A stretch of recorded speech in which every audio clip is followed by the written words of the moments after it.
It is indeed a great joy for me to stand with the word of God once again here. దేవుని వాక్యంతో మరొకసారి మీ ముందు నిలబడ్డము నాకు సంతోషకరము. Today we are going to study about a man who used to pray 7 times. ఈరోజు ఒక వ్యక్తిని గురించి మనం ధ్యానించబోతున్నాం. ఆయన 7 సార్లు ప్రార్థించేవాడు. He said, I praise you 7 days, 7 times a day.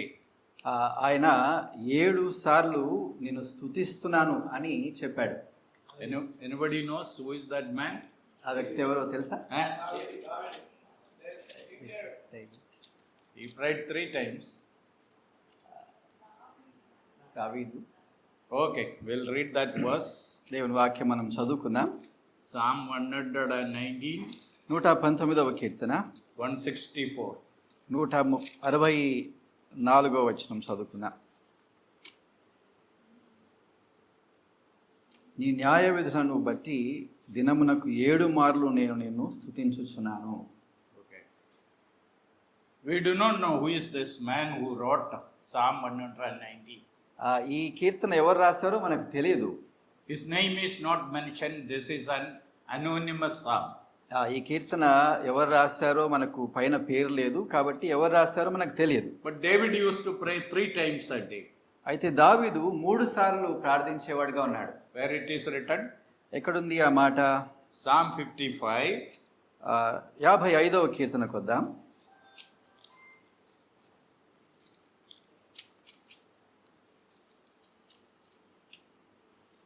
Verse 17. 17వ వచనం. అక్కడ అంటున్నాడు, సాయంకాలమున ఉదయమున మధ్యాహ్నమున నేను ధ్యానించుచు మొరపెట్టుకొందును, ఆయన నా ప్రార్థన ఆలకించును. So David, this is a psalm written by David, and he says, I pray 3 times every day. ఈ కీర్తన దావీదు రచించినట్టుగా మనకు పైన ఉంది. దావీదు చెప్తున్నాడు 3 సార్లు ప్రార్థిస్తున్నట్టు. Do you know anybody else who prayed 3 times?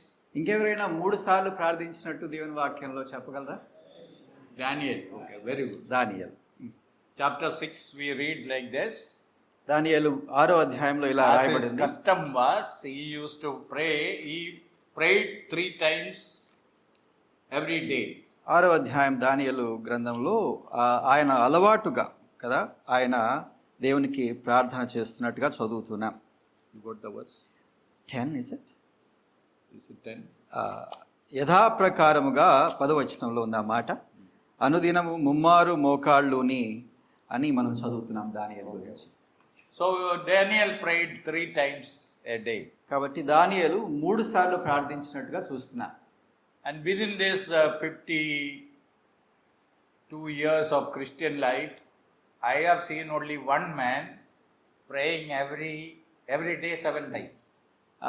నా 52 విశ్వాస సంవత్సరాల్లో ఒకే వ్యక్తిని 7 సార్లు ప్రార్థించేవాడిగా నేను చూశాను. He is not a preacher like me. నాలాగా ఆయన బోధకుడు కాదు. He is a very senior scientist with atomic energy. ఆయన ఒక సీనియర్ సైంటిస్ట్ అటామిక్ ఎనర్జీకి సంబంధించి. And he got 2 gold medals from 2 prime ministers. 2 gold medals ఆయనకు వచ్చాయి 2 ప్రైమ్ మినిస్టర్స్ నుంచి. Both from Rajiv Gandhi and Dr. Manmohan Singh. Rajiv Gandhi దగ్గర నుంచి మన్మోహన్ సింగ్ దగ్గర నుంచి. He holds a very big post. Now he is retired. Gold medals వచ్చాయి. చాలా పెద్ద స్థానం ఆయనకు ఉన్నది. ఇప్పుడు ఆయన రిటైర్ అయిపోయారు. And he comes from my neighboring village. ఆయన నా పక్కనున్న ప్రాంతమే, అంటే ఒక చిన్న గ్రామం ఆయనది. And after reaching Gujarat only I came to know him. ఆయన నా పక్కనే మా ప్రక్క గ్రామం అయినప్పటికీ గుజరాత్లో నేను ఆయన కలిశాను. Then our fellowship became very close. అప్పటి నుండి గుజరాత్లో కలిసినప్పటి నుంచి మా సహవాసం చాలా అన్యోన్యంగా అయింది. And I used to go to his house and stay and cooperate I used to cooperate with him in the God's work. నేను వారి ఇంటికి కూడా వెళ్ళేవాడిని. ఆయన దేవుని సేవలు చేస్తుండగా నేను కూడా ఆయనతో సహా చేరునిగా పనిచేస్తున్నాను. So I have noticed that he practices this 7 times. Probably he got the idea from here. ఆయన ఒకే వ్యక్తి 7 సార్లు ప్రార్థన చేస్తున్నాడు కావచ్చు. ఈ 119వ కీర్తన 166వ కీర్తన నుంచి ఆయనకు ఆలోచన వచ్చి ఉండొచ్చు. You see, early morning 6 o'clock, you will see him in the front room on his knees. 6 గంటలకు ఉదయకాలం వాళ్ళ ఇంటికి వెళ్తే ఆయన మోకాళ్ళలోని ప్రార్థిస్తూ ఉంటాడు. As soon as his prayer is over, he called all the family members or visitors are there, they also will be called. ఆయన ప్రార్థన ముగించిన తర్వాత ఆయన కుటుంబీకులు ఇంకెవరైనా ఆయన దర్శిస్తుంటే వారిని కూడా పిలిచి ప్రార్థిస్తాడు. Then they will have a family prayer, second. రెండో ప్రార్థన ఇది అంటే కుటుంబ ప్రార్థన. Then children get ready for going to school, he will pray for them and send them to school. ఆ తర్వాత పిల్లలు స్కూల్కి వెళ్తుంటే వాళ్ళని స్కూల్కి పంపించేటప్పుడు మళ్ళీ ప్రార్థన. Then wife and husband and wife, they will go to the office after 1 hour or so. There they will pray together and go to the office. ఆ తర్వాత భార్య భర్తలు కదా వాళ్ళ ఆఫీస్కి వెళ్తుంటే అప్పుడు ఇంకొక ప్రార్థన. When they return from the office, they will call the children and give thanks to the Lord for all the mercies God given to them that day. వారు ఆఫీస్ నుంచి తిరిగి వచ్చిన తర్వాత పిల్లలు వచ్చిన తర్వాత ప్రభు కృపలను తలపోసుకుంటూ అప్పుడు మళ్ళీ ప్రార్థన. Then they will have a evening family prayer. ఆ తర్వాత మళ్ళీ సాయంకాలపు ప్రార్థన కూడిక ఇంట్లో. And then he will say, brother, you can go and rest. ఆ తర్వాత బ్రదర్ ఇంకా చాలు మీరు విశ్రాంతి తీసుకోండి అని అంటాడు. After some time I will come to drink some water. ఆ తర్వాత నేను నీళ్లు తాగడానికి వెళ్తే and that time this man is praying alone.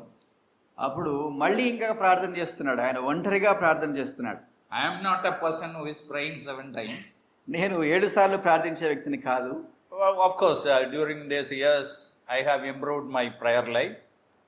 దేవుని కృపను బట్టి ఈ సంవత్సరాల్లో నా ప్రార్థనా జీవితాన్ని కొంచెం వృద్ధి చేసుకుంటున్నా. All cannot preach, but all can pray. అందరూ ప్రసంగికులు కాకపోవచ్చు కానీ అందరూ ప్రార్థనా పరులు అవ్వచ్చు. Prayer is we talk to God about us, about others. ప్రార్థన అంటే ఏంటి? మనము దేవునితో మాట్లాడడం, మన గురించి పక్క వాళ్ళ గురించి ప్రభువుకు చెప్పడం. And believers need to know what is the difference between prayer and preaching and worship. విశ్వాసులకు అర్థం అవ్వాలి ఈ వ్యత్యాసం. ప్రార్థన అంటే ఆరాధన అంటే అంతేకాదు వాక్యం బోధించుట అంటే అర్థం వ్యత్యాసం తెలియాలి. During prayer time we talk to God about people including ourselves. ప్రార్థన సమయంలో దేవునితో మనం మాట్లాడతాం కదా, మన గురించి మాట్లాడతాం, ఆ తర్వాత చుట్టుపక్కల వారి గురించి ప్రభుతో మాట్లాడతాం. Preaching time we talk to people about God. బోధించేటప్పుడు ప్రసంగించేటప్పుడు వ్యక్తులతో మనుషులతో మాట్లాడతాం, ఎవరి గురించి? దేవుని గురించి మాట్లాడతాం. Worship is we talk to God about God himself. అయితే ఆరాధన అంటే అర్థం ఏంటి? దేవునితో మాట్లాడతాం, ఎవరి గురించి? దేవుని గురించే దేవునితో మాట్లాడతాం. Many Christian groups do not know the difference between worship and prayer. They mix everything together. చాలా మందికి ఈ వ్యత్యాసం తెలీదు, ప్రార్థనకు ఆరాధనకు. వాటి రెండు కలిపేసి చేస్తారు ఏదో. I had been to different denominations. I traveled through. I know we are the only people who understood what is worship and what song should be read, what psalm should be read, what scriptural portions should be read. We understand better. చాలా denominations వారు నాకు తెలుసు, నేను ప్రయాణాలు చేస్తుంటాను. చాలా మందికి ఈ వ్యత్యాసం తెలీదు ప్రార్థనకు ఆరాధనకు. మనకు దేవుని కృపను బట్టి మన సంఘాల్లో ఆరాధన అంటే అవగాహన ఉన్నది కదా. ఏ పాట మనం పాడాలి, ఏ కీర్తన మనం చదవాలి, ఏ వాక్య భాగం ఆరాధనలో అందించాలి అన్న అవగాహన మనకుంది. దేవునికి స్తోత్రం. When some new Christians get transferred to Ahmedabad and come to our church who are not part of our assembly, కొన్నిసార్లు కొత్తగా రక్షింపబడిన వారు అహ్మదాబాద్ సంఘానికి అప్పుడే వచ్చి సహవాసం చేస్తుంటే sometimes they announce a song which has nothing to do with worship. వాళ్ళు It's only prayer. ఆరాధనలో ఒక పాట పాడమంటారు. అది ఆరాధనకు సంబంధించిన పాట కాదు, అది ప్రార్థన పాట కావచ్చు. Then I'll say that brother, we will sing that song after the breaking of bread, but we will choose another song. అప్పుడు నేను చెప్తాను కదా, బ్రదర్ ఇది ఆరాధనకు సంబంధించిన పాట కాదు, రొట్టె విరిచిన తర్వాత మనం ఆ పాట పాడతామని చెప్తాను. After being there few months, they understand which is the correct song to be sung during worship time. ఆ తర్వాత కొంతకాలం వారు మాతో సహవాసం చేసిన తర్వాత అప్పుడు వారికి అర్థమవుతుంది ఆరాధనలో ఏ పాట పాడాలి అన్నప్పుడు అవగాహన తర్వాత మంచి పాట ఎన్నుకుంటారు. I don't understand Telugu. I am sure that you select songs for worship in the most appropriate ones. నేను సందర్భానుసారంగా పాటలు మీరు ఎన్నుకుంటారని నాకు తెలుసు, అంటే అర్థమవుతుంది, నాకు తెలుగు రాదు కానీ. I was called for a conference in Pune. ఒక కాన్ఫరెన్స్కి నన్ను ఆహ్వానించారు పూణేలో. It is a house church conference. ఇది ఒక హౌస్ చర్చ్ అంటారు, ఇంట్లో కూడుకుండే దాంట్లో ఒక conference. And Sunday I was compelled to be there with them on Sunday morning. వారితో ఒక ఆదివారం ఉదయం వారితో సహవాసం చేయవలసి వచ్చింది. None of the songs were related to worship. అయితే అక్కడ ఆరాధన చేస్తున్నారు కానీ ఆరాధనకు సంబంధించిన పాటలు ఒక్క పాట లేదు. Help me, bless me, guide me, lead me, all these things were there. నన్ను ఆశీర్వదించు, నన్ను నడిపించు, నన్ను ఇంకా నా గురించి నన్ను అది చేయి అని చేస్తున్నాను. When I say that help me Lord, that is prayer. ప్రభువా నాకు సహాయం చేయి అంటే అర్థం ఏంటి? అది ప్రార్థన కదా. When I say thank you Lord for helping me, that is praise or worship. ప్రభువా నాకు సహాయం చేసినందుకు కృతజ్ఞతలు అన్నప్పుడు అది స్తుతించడం. So the most important thing, all can pray but all cannot preach. అయితే ప్రాముఖ్యమైన ఒక విషయం ఏంటంటే అందరూ ప్రసంగించలేకపోవచ్చు కానీ అందరూ ప్రార్థించవచ్చు. And preaching is a great gift of God. ప్రసంగించడం దేవుని వరమే. If a person doesn't have the gift of preaching, he should not preach. ఒకవేళ ఆ వరం, ప్రసంగించే వరం లేకపోతే, బోధించే వరం లేకపోతే బోధించకూడదు. I had been to one assembly for a long time. ఒక అసెంబ్లీకి నేను చాలా కాల క్రితం వెళ్ళాను. There, every Sunday one person will be selected, chosen for doing the ministry of God's word. ఆ సంఘంలో ఒక్కొక్కసారి ఒక్కొక్కరు ప్రసంగించాలని ఒక్కొక్కరిని ఎన్నుకుంటారు అక్కడ. And I found it, they are very poor in their performance. నాకు అర్థమైనది ఏంటంటే వారు సరిగ్గా బోధించట్లేదు. Then I told them one Sunday, నేను స్పష్టంగా ఒక ఆదివారం చెప్పేశాను, whether preaching and teaching of the word of God is a gift of God, it is not for everybody. If a person is gifted, the church should recognize, he should be given the opportunities. Brother ఇలా చెప్పాను నేను, బోధించడం, వాక్యం బోధించడం దేవుని వరం, అది కదా అందరూ చేయడానికి లేదు. ఎందుకంటే దేవుని వాక్యము చక్కగా బోధించాలి, సరిగా బోధించాలి, గుర్తించి ఎవరిని దేవుడు వాడుకుంటాడో కదా వరం గల వారిని గుర్తించి వారిని ఉపయోగించుకోండి అని చెప్పాను. So we do not know who wrote Psalm 119. కీర్తనకు వద్దాం. ఈ కీర్తన 119వ కీర్తన ఎవరు రాశారో మనకు తెలియదు. But when you read through the psalm, అయితే ఈ కీర్తన మనం చదువుతున్నప్పుడు you will understand what a spiritual man he was, what a dedication he had, what commitment he had, what love for the word of God he had, and how serious he was in prayer. All these things we understand. ఎన్నో విషయాలు ఈ కీర్తనకారుని గురించి మనం అర్థం చేసుకోవచ్చు. ప్రభువుని ఎలా ప్రేమిస్తున్నాడు, ప్రభు వాక్యాన్ని ఎలా ప్రేమిస్తున్నాడు, ఎంత ప్రార్థనా పరుడు, ఎంత ఆత్మీయుడు అన్న విషయాలు మనకు ఈ కీర్తనలో అర్థమవుతాయి. So we will read a few statements which he made about himself. ఆయన గురించి కొన్ని మాటలు ఈ కీర్తనలో రాశాడు. చదువుకుందాం ఆ వచనాలు. First verse 73. మొదట 73వ వచనం చదువుకుందాం. నీ చేతులు నన్ను నిర్మించి నాకు రూపు ఏర్పరచను, నేను నీ ఆజ్ఞలను నేర్చుకున్నట్లు నాకు బుద్ధి దయచేయమంటున్నాడు. So he says to God, your hands have made me. తన గురించి చెప్పుకుంటున్నాడు ఏమని? నీ చేతులు నన్ను నిర్మించాయి అంటున్నాడు. I am here, I am what I am, all decided by you. నేను ఏమై ఉన్నానో అది నీ నిర్ణయాన్ని బట్టి అయి ఉన్నానని మాట్లాడుతున్నాడు. Sometimes people may think I am what I am because of my making. చాలా సార్లు నా సొంత శక్తిని బట్టి నన్ను బట్టి నేను ఏమై ఉన్నాను అయి ఉన్నాను అని అంటారు చాలా మంది. Definitely you might have cooperated with God. అట్లా అనుకుంటే దేవునితో నిజంగా సహకరించి ఉండవచ్చు. But God decided everything about you. అయితే నీ గురించి నా ప్రతి నిర్ణయము దేవునిదే కదా. He is your creator. He brought you here in this world with a purpose. ఆయన నీ సృష్టికర్త. ఆయన ఈ లోకానికి ఎందుకు పంపించాడు? ఒక ఉద్దేశంతో పంపించాడు. I took a pencil from brother's house. ఒక పెన్సిల్ నేను తీసుకున్నాను బ్రదర్ ఇంట్లో నుంచి. I want to teach you 5 things about this pencil. ఈ పెన్సిల్ గురించి ఒక 5 పాఠాలు మీకు నేర్పించాలనుకుంటున్నాను. And how it applies to our life. మన జీవితానికి ఈ పాఠాలు ఎలా అన్వయించుకోవచ్చు కూడా చెప్తాను. First thing about this pencil is, మొదటిది, what is inside is more important than what is outside.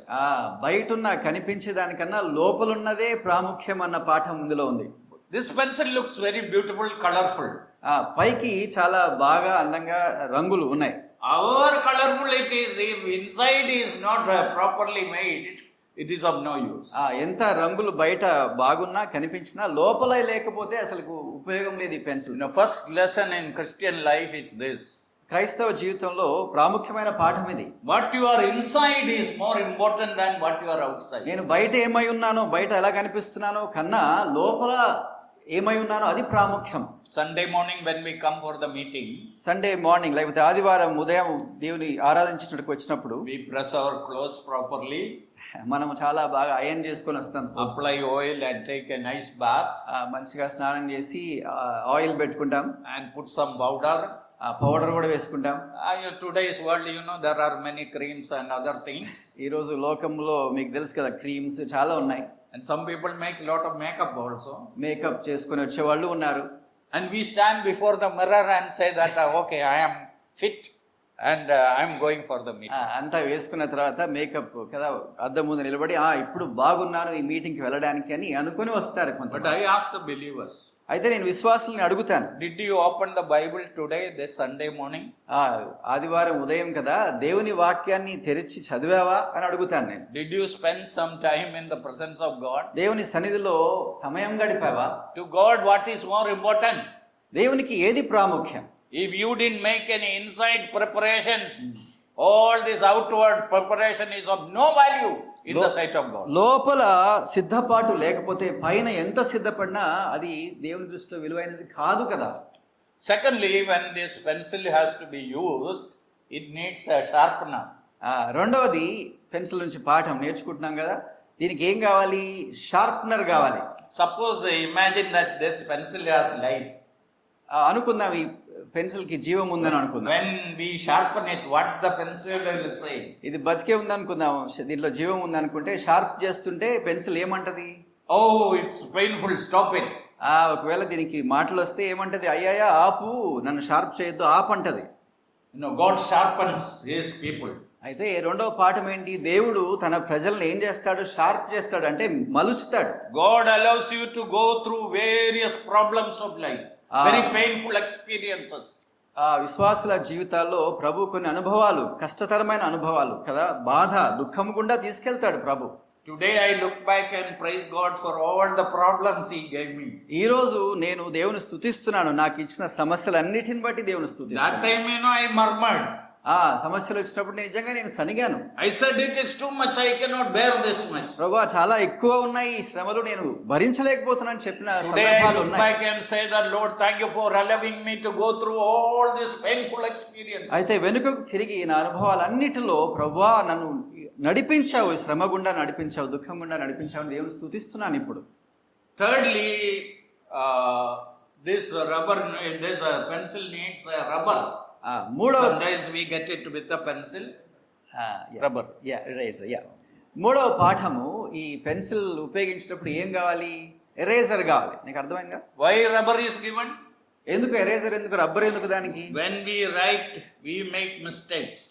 రాసినప్పుడు కొన్నిసార్లు తప్పులు దొరుకుతాయి కాబట్టి. So we need correction.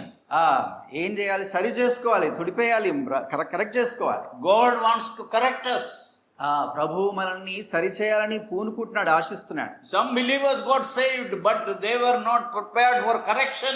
As a result, they remain the same. చాలా మంది రక్షణ పొందారు కానీ విశ్వాసులు ప్రభువు వారిని సరిచేస్తే శిక్షిస్తే దానికి సిద్ధంగా లేరు చాలా మంది విశ్వాసం. What is the problem with some children? కొంతమంది పిల్లలతో సమస్య ఏంటి తెలుసా? They don't like corrections. వారికి దిద్దుబాటు చాలా కష్టము. And us, if you are a sincere, serious Christian parent, you know how important is the correction in the lives of your children. తల్లిదండ్రులుగా కదా పిల్లల జీవితాల్లో దిద్దుబాటు ఎంత ప్రాముఖ్యమో మీకు అనుభవపూర్వకంగా తెలుసు కదా. Then fourthly, the more carefully you use this, it can be used more or it will last long. 4వ పాఠం పెన్సిల్ నుండి ఏంటంటే ఎంత జాగ్రత్తగా దాన్ని ఉపయోగిస్తే అంత మన్నిక ఉంటుంది ఈ పెన్సిల్కి. I come from a very poor home. నేను ఒక బీద కుటుంబం నుంచి వచ్చాను. Those days one pencil was very costly. అప్పట్లో పెన్సిల్ చాలా ఖరీదు మాకు. And when a pencil is given, my parents had some expectation they should last this many days. ఒకవేళ పెన్సిల్ కొనిస్తే మా తల్లిదండ్రులు ఇన్ని రోజులు అని కొనిస్తారు. And those days we didn't have sharpener. ఈ రోజుకు ఉపయోగించాలని చెప్పి అంటారు. అప్పట్లో షార్ప్నర్ ఉండేది కాదు. And we give to our parents, they will they sharpen it with the kitchen knife. అప్పట్లో ఈ మన్నిక పెంచడానికి షార్ప్నర్ లేదు కాబట్టి మేము మా తల్లిదండ్రులకు ఇచ్చేవాళ్ళం. వాళ్ళు ఏం చేసేవాళ్ళు, షార్ప్ చేసేవారు. ఎట్లంటే కిచెన్ నైఫ్ ఉంటుంది కదా, అంటే కత్తి, చిన్న కత్తి, దాంతో షార్ప్ చేసేవాళ్ళు. After seeing it for a long time, we also try to do that. మా నాన్న చేసేది చూసి మేము కూడా నేర్చుకున్నాం ఇట్లా. Every time we find that nib gets broken. మేము షార్ప్ చేస్తుంటే అంటే కత్తితో ఇట్లా తీసేస్తుంటే చెక్కు కదా, కొన్నిసార్లు ఈ లెడ్ ఉంటుంది లోపల ఉంటుంది కదా, అది ఇరిగిపోతుంది. So God is, and the final thing is, ఇంకొక పాఠం, ఆఖరి పాఠం ఏంటంటే pencil. this pencil is made only for one purpose, one main purpose.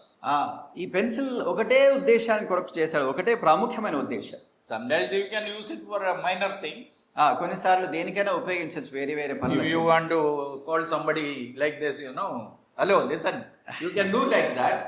ఒకవేళ ఎవరన్నా పిలవడానికి పెన్సిల్ ఉపయోగించి కొట్టి పిలవచ్చు మనుషుల్ని. Or if you want to scratch your head, you can do like this. తల గీరుకోవడానికి కూడా ఉపయోగించవచ్చు. కానీ but that is not the main purpose of making this pencil. అయితే పెన్సిల్ చేయడానికి ప్రాముఖ్యమైన ఉద్దేశం అది కాదు కదా. So this pencil is made to put our ideas, our thoughts, our words in a paper. మన ఆలోచనలు కదా చక్కగా పేపర్లో రాయడానికి చేశారు ఈ పెన్సిల్ని. So even if you forget the message of today, ఒకవేళ నేను ఇప్పుడు చెప్పబోయే వర్తమానం మీ అంతా మర్చిపోయినా, these 5 things, whenever you see a pencil, you can remember. ఈ 5 విషయాలు పెన్సిల్ చూస్తే మీరు గుర్తుపెట్టుకోండి. Just say that I am just like a pencil in the hand of my maker. చెప్పండి కదా, నేను నా సృష్టికర్త అయిన దేవుని చేతిలో ఒక పెన్సిల్ లాంటి వాడును దానను. My maker made me with a purpose. నన్ను సృష్టించిన సృష్టికర్త ఒక ఉద్దేశంతో సృష్టించాడు. I am not here by accident. నేనేదో యాదృచ్ఛికంగా లోకంలో పడిపోలేదు అట్లా. God purposely placed me here in this world. ఒక ఉద్దేశంతో దేవుడు నన్ను ఈ లోకానికి పంపించాడు. I used to ask God one question. నేను ఒకప్పుడు దేవుని ఒక ప్రశ్న అడిగేవాడిని. You wanted to use me in North India, why did you give me birth in Kerala? ఏంటంటే ప్రశ్న, నన్ను నార్త్ ఇండియాలో ఉపయోగించాలని నువ్వు అనుకుంటున్నావు దేవుడా, అయితే నన్ను ఎందుకు కేరళలో పుట్టించావని. When I went there, the climate was not favorable, the food was not favorable, and the various difficulties. Then more than all these things, I had to learn the languages. North ఇండియాకి సేవకి వెళ్ళినప్పుడు మొదట్లో ఆహారం బాగుండదు, వాతావరణం బాగుండదు, ఇంకా అంతకంటే పెద్ద సమస్య ఏంటంటే భాష రాదు. But God gave me an answer. అయితే దేవుడు నాకు ఒక జవాబు ఇచ్చాడు ఈ ప్రశ్న. The exposure of the biblical truths which you got in Kerala, you would have never got it there in North India. దేవుని వాక్య సత్యము అర్థం చేసుకుండా నాకు బాగా వంటబట్టింది ఎక్కడంటే నార్త్ ఈస్ట్ ఇండియాలో. అది కేరళలో జరిగిండేది కాదు, అలా వెళ్ళకపోయి ఉంటే. What I want to say, God never makes a mistake. నేను చెప్పదలుచుకున్నది ఏంటంటే దేవుడు ఎప్పుడు తప్పు చేయడు కదా. You are here and placed here purposefully by your creator. ఇక్కడ ప్రభు నిన్ను ఎందుకు ఉంచాడు, ఒక ఉద్దేశంతో ఉంచాడు. So first verse 73, he says that you made me and I am here. అది ఈయన అనుభవం, కీర్తనకారుడి అనుభవం. 119:73లో నీ చేతులను నిర్మించి నాకు రూపు ఏర్పరచను అంటాడు. Then verse 94, he says to God like this. 94వ వచనంలో ఇంకొక మాట చెప్తున్నాడు చూడండి. 94వ వచనం. నీ ఉపదేశములను నేను వెదకుచున్నాను, నేను నీ వాడనే, నన్ను రక్షించుము అంటున్నాడు. I am yours. నేను నీ వాడనే అని అంటున్నాడు ఈ కీర్తనాకారుడు. You know, your personal relationship with God is very important. దేవునితో నీ వ్యక్తిగత సంబంధం చాలా ప్రాముఖ్యమైనది. Jesus did not come here to give us a new religion. ప్రభువైన యేసుక్రీస్తు ఈ లోకానికి ఎందుకు వచ్చాడు? ఒక కొత్త మతాన్ని స్థాపించడానికి కాదు. He came to give us a new relationship. ఒక కొత్త సంబంధాన్ని ఏర్పరచడానికి ఈ లోకానికి వచ్చాడు. You should be able to look to God and say that I am yours. దేవుని వైపు చూచి ప్రభువా నేను నీ వాడనే చెప్పేట్టుగా ఉండాలని. 2 Timothy chapter 1 verse 12, the second part we read like this. తిమోతికి రాసిన 2వ పత్రిక 1వ అధ్యాయం 12వ వచనంలో ఆఖరి భాగం చదువుతున్నాను.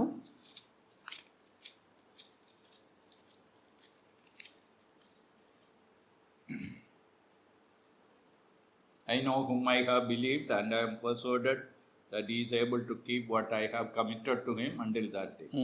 12వ వచనంలో అంటున్నాడు కదా, నేను నమ్మిన వాని ఎరుగుదును అంటున్నాడు గనుక సిగ్గుపడను, నేను ఆయనకు అప్పగించిన దానిని రాబోచున్న ఆ దినం వరకు ఆయన కాపాడగలడని రూఢిగా నమ్ముచున్నాను అంటున్నాడు. I know whom I have believed. నేను నమ్మిన వాడిని ఎరుగుదును అంటున్నాడు ఇక్కడ. Jesus wants to have a very personal relationship with him. ప్రభువైన యేసుక్రీస్తు మనతో వ్యక్తిగత సంబంధం కలిగి ఉండాలని ఆశిస్తున్నాడు. The psalmist in Psalm 23 says like this. కీర్తనాకారుడు 23వ కీర్తనలో ఇలా అంటున్నాడు, The Lord is my shepherd. యెహోవా నా కాపరి అని. In that psalm the most important word is my. ఆ కీర్తనలో ప్రాముఖ్యమైన మాట ఏంటంటే నా అన్న మాట. So we can look at God and say that I am yours. దేవుని వైపు చూచి మనం ఏం చెప్పొచ్చు? ప్రభువా నేను నీ వాడనే, నేను నీ దాననే. Only one man in the world can look at my wife and say you are mine. ఈ లోకంలో ఒకే వ్యక్తి తన భార్య వైపు మాత్రం చూచి కదా నీవు నా దానవు అని చెప్పగలడు, అంతే కదా. Who is that man? ఎవరు ఆ వ్యక్తి? That man is standing here. అర్థమైంది కదా ఈ brother. Because that's a very unique relationship. అది ఒక ప్రత్యేకమైన సంబంధం. I alone can look at my wife and say you are mine. భార్య వైపు చూచి హస్బెండ్ లేకపోతే భర్త మాత్రమే చెప్పగలడు నీవు నా దానవు అని కదా. And we have a greater personal relationship with Jesus Christ. అయితే అంతకంటే ప్రత్యేకమైన సంబంధ బాంధవ్యం ప్రభువైన యేసుక్రీస్తుతో మనకున్నది. So that's the second thing. అది రెండవ మాట తన గురించి చెప్పిన మాటలో 119వ కీర్తన. The third thing he says, మూడవదిగా అంటున్నాడు, verse 125. 125వ వచనం చదువుదాం. నేను నీ సేవకుడను అంటున్నాడు, నీ శాసనములను గ్రహించున్నట్లు నాకు జ్ఞానము కలుగజేయము అంటున్నాడు. I am your servant. నేను నీ సేవకుడును అంటున్నాడు. No, many Christians like that word servant. చాలా మంది క్రైస్తవులకు ఈ మాట బాగా ఇష్టం, సేవకుడు అన్న మాట. In our Malayalam language, when we pray, we refer to people as God's das or dasi. మలయాళంలో ఎవరైనా సేవకులు వస్తే వాళ్ళని ఏమంటామంటే దేవుని దాసులు అంటారు. And when we go to a home and pray, we will say, Lord, I pray for this. Pray for your servant and your, both in English only one word. Malayalam it is in other Indian languages, das or dasi. ఒకవేళ సేవకులు ఇద్దరు భార్య భర్తలుగా వస్తే ప్రార్థన చేసినప్పుడు దేవుని దాసుడు దేవుని దాసురాలు అని మేము పిలుస్తాం. Correct. Okay. So whenever I visit some relatives' house, I know they are not believers, but I used to pray like this. ఒకవేళ నా బంధువుల ఇంటికి వెళ్ళాము అనుకోండి, వాళ్ళు విశ్వాసం కాకపోయినా కూడా నేను అట్లా ప్రార్థన చేస్తాను. Use the word God, I pray for your servant. Das or dasi. కదా. ఒకవేళ వాళ్ళు రక్షణ పొందకపోయినా నేను దాసుడు దాసురాలనే ప్రార్థన చేస్తాను, విశ్వాసులు కాకపోయినా. So they are not believers. వాళ్ళు విశ్వాసులు కాదు, అయినప్పటికీ అలా therefore namesake they are Christians. ఊరిక నామకార్థ క్రైస్తవులే, very nominal Christians. నామకార్థంగా క్రైస్తవ్యులు. One day when I came out of that house after prayer, ఒక బంధువుల ఇంట్లో నుంచి అట్లా ప్రార్థన చేసి బయటకు వచ్చినప్పుడు ఒక రోజు, so God said, how can you say that they are my servant? ప్రభు నాతో ఇట్లా మాట్లాడాడు కదా, నువ్వు ఇలా ప్రార్థన చేశావు, నా సేవకులని వాళ్ళ గురించి ఎందుకు ప్రార్థన చేశావు అని అడిగాడు నన్ను. Do you know that they are not my servant? వారు నా సేవకులు కాదు, దాసులు కాదని నీకు And తెలుసు why కదా. did you say my servant? నా దాసులని వారి గురించి ఎందుకు ప్రార్థన చేశావని ప్రభు నాతో మాట్లాడాడు. So then I asked the Lord, how should I pray? అయితే ప్రభు అని ఇంకా ఎట్లా ప్రార్థన చేయాలో చెప్పండి అని నేను అడిగాను ప్రభు. Today when I go to a house like that, ఈ రోజు నేను ఒక ఇంటికి వెళ్ళినప్పుడు I will carefully use the words. నేను చాలా జాగ్రత్తగా నా మాటలు ఉపయోగిస్తాను. I will say like this. నేను ఇలా చెప్తాను, I pray for these servants. ఈ దాసు दास और दासी के लिए मैं प्रार्थना करता हूँ. ఈ దాసుడు ఈ దాసురాల కోసం ప్రార్థన చేస్తున్నాను అంతే. I don't know they are the servants of God or servants of devil. దేవుని దాసులో దెయ్యము దాసులో నాకు తెలియదు, కానీ దాసులు దాసురాలు అంతే. Let them decide. వాళ్ళు నిర్ణయించుకోవాలి ఎవరి దాసులు. So I have no right to make somebody a servant of God. నేను ఒకరిని దేవుని దాసుని పిలవడానికి లేదు, నా అర్హత లేదు. When we say I am a servant of God, దేవుని దాసుడు నా గురించి నేను చెప్పుకుంటే what does it mean? దాని అర్థం ఏంటి? A servant is expected to do what the master says. దేవుని సేవకుడు ఏం చేస్తాడు? ఆయన యజమానుడు ఏం చెప్తాడో అదే చేస్తాడు.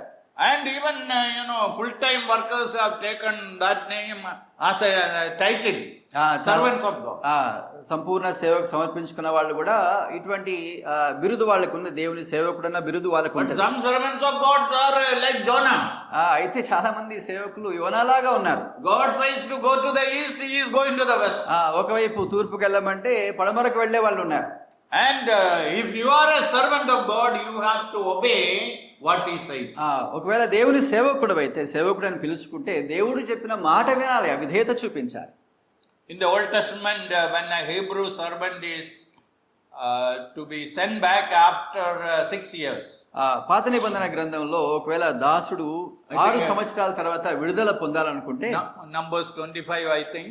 Yeah, Exodus. We are not going. That's fine. There we read about the Hebrew servant. అక్కడ ఒక హెబ్రీ దాసుడు గురించి మనం చదువుతున్నాం. But in the 7th year, he says like this. అయితే 6 సంవత్సరాల తర్వాత 7వ సంవత్సరం వచ్చినప్పుడు, I haven't seen another master like you. ఇప్పుడు దాసుడు అంటున్నాడు, యజమానుడు ఏమంటున్నాడు? నీలాంటి యజమాని నేను ఇంతవరకు చూడలేదు. I will remain in this house as your servant. నిన్ను ప్రేమిస్తున్నాను, నేను నీ దగ్గరే దాసుడుగా ఉంటాను, సేవకుడుగా ఉంటానని చెప్తాడు. I am going to be your permanent servant. జీవిత కాలం ఇక్కడే దాసత్వం చేస్తానంటాడు. Then what the master has to do? అప్పుడు యజమానుడు ఏం చేస్తాడో తెలుసా?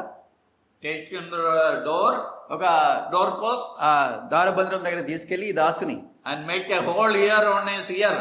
కదురుతో ఏం చేస్తాడు?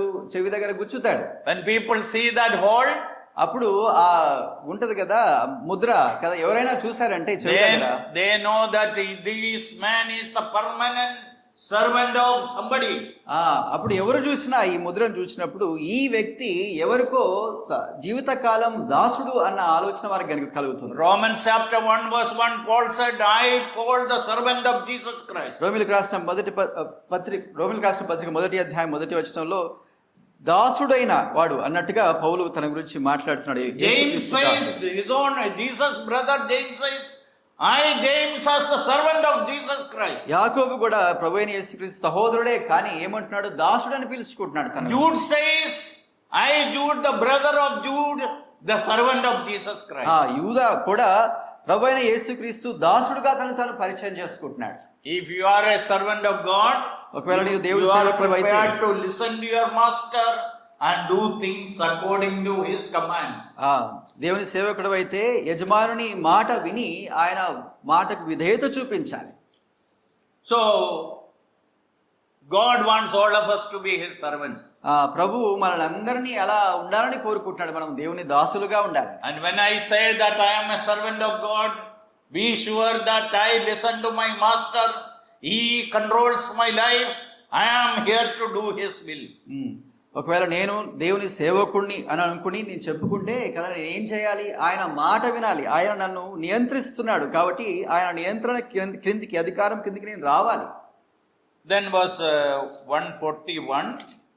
ఆ తర్వాత కీర్తనకారుడు 4th thing he says. 41వ వచనంలో 4వ విషయం చెప్తున్నాడు.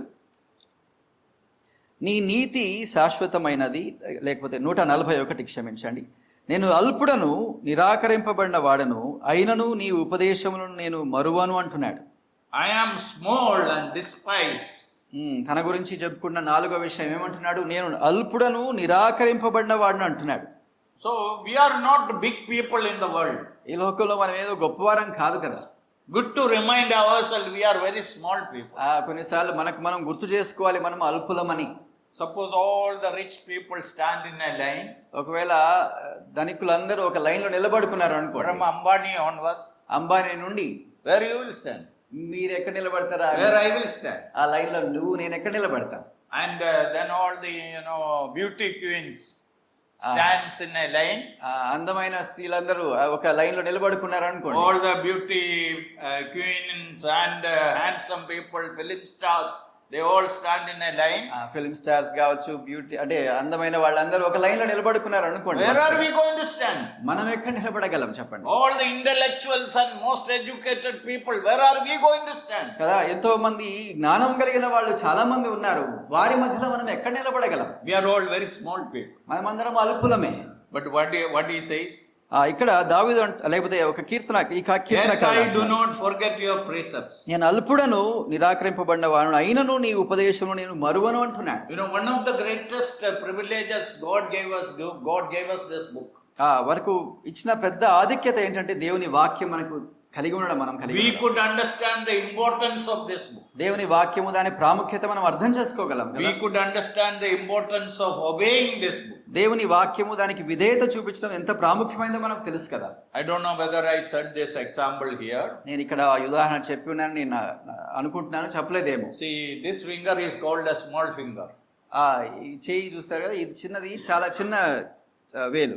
This is the thumb, this is pointing, this is middle finger, this is ring finger, but this fellow is called a small. ఇది తెలుసు కదా, ఇవన్నీ థమ్, తర్వాత పాయింటింగ్ ఫింగర్ ఇంగ్లీష్ లో అంటారు, తర్వాత పెద్దది రింగ్ ఫింగర్ అంటారు, దాని తర్వాత చిన్నది అన్నిటికన్నా. One day I was looking at this finger, I said God made it very small. ఒకసారి నేను ఇట్లే చేయి చూసుకుంటూ ఈ వేలును చూస్తూ దేవుడు నన్ను అంటే compared to other fingers this looks it doesn't have much work also.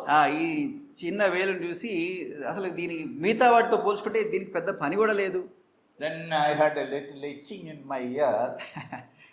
ఇంకొద్దిసేపు అయిన తర్వాత చూసుకుంటుంటే చెవిలో కొంచెం చిల్ల పుట్టింది. Then I understood why this is small and what is the use of this finger. అప్పుడు అర్థమైంది నాకు ఈ వేలుతో ప్రయోజనం ఏంటో నాకు అర్థమైంది. That day I learned a wonderful lesson.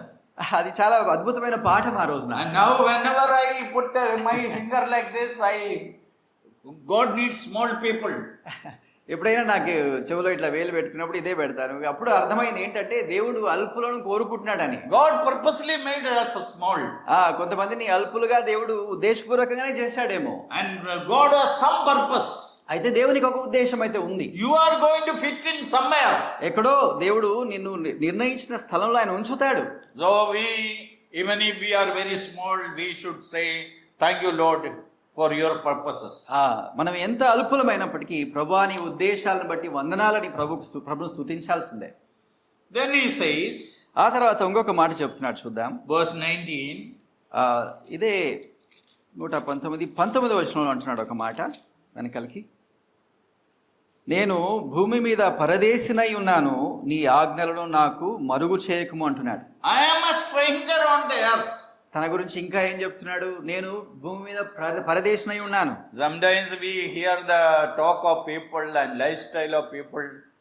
They behave and talk as if they are very permanent here. కొంతమంది మాటల్లో వాళ్ళ జీవన విధానం గురించి మాట్లాడుతూ ఎలా చెప్తారంటే వాళ్ళు అసలుకి శాశ్వతంగా ఈ లోకంలో ఉండేట్టుగా మాట్లాడతారు. Kerala, one man was building a big bungalow. కేరళలో ఒక వ్యక్తి ఒక పెద్ద బంగ్లా నిర్మిస్తున్నాడు. Very good foundation. ఒక మంచి పునాది వేశాడు. When he was building that house, ఆ బంగ్లా కడుతున్నప్పుడు one servant of God went there. ఒక దైవ సేవకుడు అక్కడికి వెళ్ళాడు. He knew little bit about building. మామూలుగా బిల్డింగ్ ఎలా కడతారో ఆయనకు కొంచెం అవగాహన ఉంది దేవుని సేవకుడు. So he just invited him, sir, come and see my house which is under construction. దైవ సేవకుని పిలిచి, సార్ మా ఇక్కడ బిల్డింగ్ దగ్గరికి రండి, చూసి వెళ్దురు గాని అన్నాడు. So after seeing the construction, ఈ కట్టడం నిర్మిస్తుండగా చూచినప్పుడు దైవ సేవకుడు the God servant said like this, ఇలా అన్నాడు, I think you don't believe that Jesus is going to come immediately. ప్రభువైన యేసుక్రీస్తు త్వరలో రాబోతున్నాడని మీరు నమ్మట్లేదు అనిపిస్తుంది ఇది చూస్తుంటే అన్నాడు. Because of he is planning to make a house which is at least remain at least 200 years. ఎట్లా కడుతున్నాడంటే ఈ నిర్మాణము మీకు అర్థమవుతుంది కదా, 200 సంవత్సరాలు ఉండేట్టుగా కడుతున్నాడు. Strong construction, very costly construction. చాలా ఖరీదుగా చాలా పటిష్టంగా కడుతున్నాడు ఆ నిర్మాణం. So he said that I don't think you believe in Jesus immediate coming. అందుకని దైవ సేవకుడు ఆయనతో అన్నాడు, నేను అనుకుంటున్నాను యేసు ప్రభు త్వరగా వస్తున్నాడని మీకు అనిపించట్లేదు అనిపిస్తుంది అని చెప్పాడు. You know what that man replied? అప్పుడు వెంటనే ఈయన అన్నాడు, when Jesus comes, we will go, children are here, అప్పుడు ఏమన్నాడంటే యేసు ప్రభు వస్తే మనమందరం వెళ్ళిపోతాం, పిల్లలు ఉంటారు కదా వాళ్ళకి అన్నట్టుగా చెప్పాడు. వీళ్ళు how poor he is in his understanding. ఆయన బుద్ధిలో ఎంత బీదవాడు మీకు అర్థమైంది కదా. No, you can take only one thing from here to heaven. ఒకవేళ పరలోకానికి వెళ్తే ఒకటే మనం తీసుకెళ్ళగలం పరలోకానికి. You have to leave everything and go from here. అన్నిటిని వదిలిపెట్టాల్సిందే పరలోకానికి వెళ్తే. But today I will teach you that you can take one thing from here. అయితే ఒక్కటి మాత్రం పరలోకానికి తీసుకెళ్ళవచ్చు. నేను చెప్తాను ఆ విషయం. You know what is that? ఏంటో తెలుసా? We can take our children from here. మన పిల్లల్ని తీసుకెళ్ళవచ్చు పరలోకానికి. We can take our friends from here. మన స్నేహితులను తీసుకెళ్ళవచ్చు పరలోకానికి. We can take other people from here. పక్కన ఉన్న వారిని తీసుకెళ్ళవచ్చు పరలోకానికి.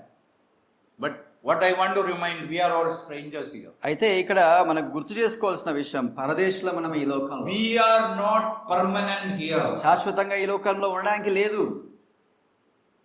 We are travelers here. మనం ప్రయాణికులం, యాత్రికులం. There is a beautiful chorus in English. English లో ఒక పాట ఉంది, చిన్న పాట. This world is not my home. I just passing through. This world is not my home. I am just passing through. ఈ లోకం నాది కాదు, నేను ఊరికే దాటి వెళ్తున్నానన్న ఒక పాట ఇంగ్లీష్ లో ఉంది. Good to remind us every day that ఇది మనల్ని మనం గుర్తు చేసుకోవాలి ప్రతిరోజు కదా, మనం ప్రదేశులం అని. We are here temporarily. మనము తాత్కాలికంగా ఇక్కడ ఉంటాం. We may leave this world at any time. ఈ లోకాన్ని ఎప్పుడైనా మనం విడిచిపోవచ్చు. Then another thing what he said. తన గురించి ఇంకా ఒక మాట చెప్తున్నాడు, చూద్దాం. Verse 63. 119వ కీర్తన 63వ వచనంలో ఏమంటున్నాడు? నీ యందు భయభక్తులు గలవారి అందరికి నీ ఉపదేశములను అనుసరించు వారికి నేను చెలికాడను అంటున్నాడు. Okay. I am a companion of all who fear you, those who keep your precepts. నీ యందు భయభక్తులు గలవారికి నీ ఉపదేశములను అనుసరించు వారికి నేను చెలికాడను అంటున్నాడు. Who are my friends? నా స్నేహితులు ఎవరు? And why we are part of a gathering like this? ఇలా మనం సంఘంగా ఎందుకు కూడి వస్తున్నాం చెప్పండి? Somebody kicked you out from some other church. ఏదో చర్చ్ లో నుంచి బయటకు పంపించినందుకు ఇక్కడికి వచ్చి excommunicated you. మిమ్మల్ని బహిష్కరించారా వేరే సంఘంలో? Why we chose to be a part of this gathering? ఒక కూడికలో భాగంగా మనం ఎందుకు కూర్చొని ఉన్నాం? I tell you, why did I join with the brethren? నేను ఎందుకు బ్రెదరన్ కదా సంఘంలో నేను ఎందుకున్నాను చెప్తాను. The reason is, కారణం ఏంటంటే I want to be a companion of all those who fear you and those who keep your commandments or precepts. ఇక్కడే ఉంది ఆ కారణం. నీ యందు భయభక్తులు గారి వారి అందరికీ నీ ఉపదేశం అనుసరించి వారికి నేను చెలికాడుగా ఉండాలనుకున్నాను, అందుకే ఇక్కడ ఉన్నాను నేను. I say to people like this. నేను ఇలా చెప్తాను మనుషులతో, show me your Bible, I tell you what kind of Christian you are. నీ బైబిల్ చూపించు, నువ్వు ఎటువంటి క్రైస్తవుడో నేను చెప్తాను నీ గురించి అంటాడు. show me your children, I tell you what kind of Christian you are. నీ పిల్లల్ని నాకు చూపించు, ఎటువంటి క్రైస్తవుడో నేను నీ గురించి చెప్తాను అంటాడు. show me your church, I tell you what kind of Christian you are. నీ సంఘమే ఏదో నాకు చూపించు, అప్పుడు ఎటువంటి క్రైస్తవుడో నేను నాకు తెలుస్తుంది అంటున్నాను. And we are one people who insist, we are one group of people who insist that we should do everything according to the word of God. కదా, మన సంఘాల్లో ప్రాముఖ్యంగా దేవుని వాక్యానుసారంగా సమస్తం జరగాలని మనము నొక్కి చెప్తాం. And why there are lot of denominations in the world? ఈ లోకంలో ఎన్నో డినామినేషన్స్ ఉన్నాయి. ఎందుకున్నాయి? Some addition or some deletion is made. దేవుని వాక్యం నుంచి ఏదో చేర్చడమో లేకపోతే ఏదో తీసివేయడమో చేస్తున్నారు. But our ancestors, by the grace of God, they understood things. They taught the next generation or the next generation By the grace of God, we also understood we are with this group because we understand, I understand, this is one group, want to strictly follow the word of God. కదా దేవుని మహాకృపను బట్టి కదా మన పూర్వీకులు కదా వారి దగ్గర నుంచి మనం నేర్చుకున్నాం. ఆ తర్వాత తరాలు కదా వారు నేర్పించారు. ఇప్పుడు దేవుని మహాకృపను బట్టి మనం కూడా నేర్చుకున్నాం దేవుని వాక్యము దాని ప్రాముఖ్యత ఎంత మనం అనుసరించి జీవించాలో. కాబట్టి మనం ఇక్కడ ఉన్నాం. So I will close here today. ఈ సాయంకాలం వర్తమానం ఇంతే, నేను ముగిస్తాను. I will give you a homework. అయితే ముగించే ముందు ఒక చిన్న హోంవర్క్ ఇవ్వాలనుకుంటున్నాను. There are many other wonderful practices of this man, words of this man are here in this Bible. ఈ 119వ కీర్తనలో ఎన్నో విషయాలు ఆయన సాధన చేస్తున్నట్టుగా మనం చూస్తున్నాం. One more thing I will show you. నేను ఇంకొక విషయం చెప్పి ముగిస్తాను. Verse 11. 11వ వచనం చదువుకుందాం. Your word I have hidden in my heart that I might not sin against you. నా హృదయంలో నీ వాక్యము ఉంచుకొని ఉన్నాను, నీ ఎదుట నేను పాపము చేయకుండానట్లు అంటున్నాడు. Yesterday night I referred to this verse. నిన్న రాత్రి వచనం మేము చదువుకున్నాం ఒక చోట. In my Bible, in the margin, it is written like this. నా బైబిల్ మార్జిన్ లో ఇలా రాసుకున్నాను నేను. I think many of you think that using a pen is a wrong thing when you read Bible. కొంతమంది అనుకుంటారు Bible చదువుతున్నప్పుడు ఒక pen ఉపయోగించి రాసుకోవడం తప్పని. But I write in my Bible like this. మీరు బైబిల్ చూసారా బ్రదర్? బైబిల్ నేను రాస్తాను. Because my memory is very poor. నాకు అంత జ్ఞాపశక్తి లేదు. అందుకు Probably you all have very good memory. Then don't write. ఒకవేళ మీకు బాగా జ్ఞాపశక్తి ఉంటే రాసుకోవద్దులేండి. Buy a white margin Bible, start writing and learning things. ఒక మంచి బైబిల్ అంటే వైట్ మార్జిన్ పక్కన ఉంటది కదా, దాంట్లో రాసుకునేట్టుగా అనువుగా అటువంటి బైబిల్ కొనుక్కొని రాసుకోండి. And if that Bible gets spoiled, use another Bible. అది ఒకవేళ పాతబడిపోయింది అనుకోండి, ఇంకో కొత్తది కొనండి, పర్లేదు. This year I gave 5 costly Bibles to children in our church. నా సంఘంలో ఈ సంవత్సరం నేను ఏం చేశానంటే 5 ఖరీదైన బైబిల్స్ కొని అంటే పిల్లలకి ఇచ్చాను అక్కడ. When they were very small, I bought some Bibles and gave to them. చిన్నగా ఉన్నప్పుడు, చాలా చిన్నగా ఉన్నప్పుడు వారికి బైబిల్స్ ఇచ్చాను ఇంతకు ముందు. Read your Bible, write your Bible, underline your Bible. నేను చెప్తాను ఇలా ఇచ్చిన తర్వాత చదవండి, అండర్లైన్ చేసుకోండి, రాసుకోండి బైబిల్లో అంట. After few years, show me your Bible. ఆ తర్వాత కొన్ని సంవత్సరాల తర్వాత నీ బైబిల్ చూపించాను If అడుగుతాను. you use your Bible properly, ఒకవేళ నీ బైబిల్ ని చక్కగా ఉపయోగిస్తే I will buy good Bibles for you. అప్పుడు నేను అంటాను ఇంకా కొత్త బైబిల్స్ నేను కొనిస్తాను, మంచి బైబిల్ కొనిస్తానని చెప్తాను. So I encourage people writing in the Bible. నేను ప్రోత్సహిస్తాను రాసుకోవడానికి బైబిల్లో. So what I wrote here in Psalm 119 verse 11. 119వ కీర్తన 11వ వచనంలో మార్జిన్లో నేను ఇలా రాసుకున్నాను. The best thing in the world, ఈ లోకంలో శ్రేష్టమైన విషయం the ఏంటంటే word of God. దేవుని వాక్యం. The best place to keep, ఆ వాక్యాన్ని ఎక్కడ ఉంచాలి? శ్రేష్టమైన స్థలం ఏంటంటే in our heart. మన హృదయం. I have hidden your word in my heart. అక్కడ అంటున్నాడు కదా, నా హృదయంలో నీ వాక్యమును ఉంచుకొని ఉన్నాను అంటున్నాడు. Then the best result, అయితే శ్రేష్టమైన ఫలితం ఏంటి తద్వారా? it will stop me from sinning. ఫలితం ఏంటంటే పాపము చేయకున్నట్లు అది నన్ను ఆపుతుంది దేవుని వాక్యం. Yesterday I said 4 things about 4 places of Bible. నిన్న మేము వాక్యం చెప్పుకున్నప్పుడు 4 స్థలాల గురించి దేవుని వాక్యం It all starts with the word H, letter H in English. English లో 4 మాటలు H తో ప్రారంభమవుతాయి. Bible in our home. ఒకటి బైబుల్ ఇంట్లో, హోమ్ అంటారు. Praise God, there is a Bible. ఇంట్లో బైబుల్ ఉంది, దేవునికి స్తోత్రం. Your own personal Bible. వ్యక్తిగతంగా ఒక్కొక్కరికి ఒక్కొక్క Bible. That is first thing, Bible in our homes. ఒకటి కదా బైబుల్ ఇంట్లో, home. Secondly, Bible in our hands. ఒకటి రెండవది బైబుల్ చేతిలో కదా, హ్యాండ్స్ అంటారు. Last month one girl is the only believer from her family came to our church. గత నెలలో ఒక చిన్న పాప తన కుటుంబంలో ఒకటే విశ్వాసం ఉంచింది, మా చర్చికి వచ్చింది. And the mother is not very happy with the girl because she accepted this faith. ప్రభువైన యేసుక్రీస్తుని అంగీకరించినందుకు తల్లి మాత్రం సంతోషంగా లేదు ఆ పాప విషయం. So when she got ready to come for the meeting, అయితే మీటింగ్ రావడానికి సిద్ధపడినప్పుడు ఈ చిన్న పాప the mother said, I also want to come. I want to see what is happening there. Where you are going. తల్లి చెప్పింది పాపతో కదా, నేను కూడా రావాలనుకుంటున్నాను, నువ్వు ఎక్కడికి వెళ్ళాలో చూడాలి, అసలు ఏం జరుగుతుందో చూడాలని అనుకుంది. When they came inside, I was shocked. Because this lady is a very angry lady. తల్లి కూడా కుమార్తెతో వచ్చింది, నాకు కొంచెం భయం వేసింది, ఎందుకంటే ఈమె చాలా కోపిష్టి తల్లి. And after reaching home, ఆ తర్వాత మీటింగ్ అయిపోయింది, ఇంటికి వెళ్ళిన తర్వాత she said two things about believers. ఈ తల్లి ఉంది కదా, రెండు విషయాలు విశ్వాసుల గురించి చెప్పేదట. First thing, how neatly they are all dressed. ఒకటి, వాళ్ళు ఎంత చక్కగా డ్రెస్ వేసుకున్నారో, దుస్తులు ధరించుకున్నారో అని చెప్పింది ఒకటి. That's the first thing.